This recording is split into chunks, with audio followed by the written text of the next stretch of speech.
orang boleh dapat 300 ke 1000 untuk satu video. Betul korang boleh dapat. Sebab apa? Bila UGC yang dah ada pengalaman ni, video diorang sangat engaging.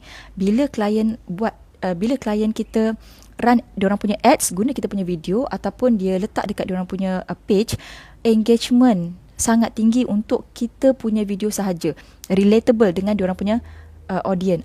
First, Rena nak cakap pasal relatable ni, kita kena study sikit lah.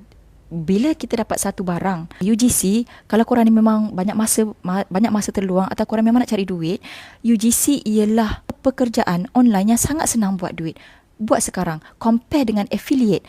Tapi untuk jadi UGC creator, korang ada follower 100 pun korang boleh dapat job. Sebab brand ni dia tak tengok follower, dia tengok kita punya portfolio korang.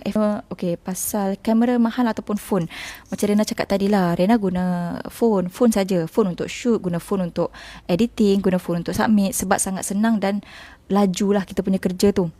So maksudnya Rena nak bagi tahu ya, UGC ni tak perlu pun equipment yang lengkap, tak perlu pun nak ready apa kan. Kita sebagai nak buat video pengguna, jadilah pengguna yang natural kan.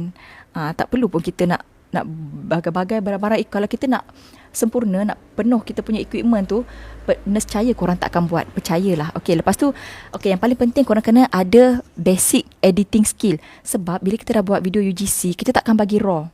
Kita takkan bagi raw video. Kita kena edit walaupun basic editing. Tapi gunakan apa sahaja tools yang percuma. Okay? So belajarlah editing yang basic dulu. Editing yang basic je tau. Okay, bukan editing yang beria-ya. Kita tak nak, kalau korang nak start sebagai UGC ni, korang macam pening kepada nak start, tapi nak duit. Tapi percayalah korang, mula dulu. Bila kita dah mula, kita dah dapat rentak. Dan sangat senang korang dapat duit sebab UGC ni dia tak bayar. Sebab ada brand yang dia tak nak pakai sebulan pun, dia nak pakai seminggu. Jadi seminggu tu korang dah ada duit belanja. Betul tak? Susah kalau kita nak educate orang untuk dapat duit ni. Tapi sebenarnya orang nak.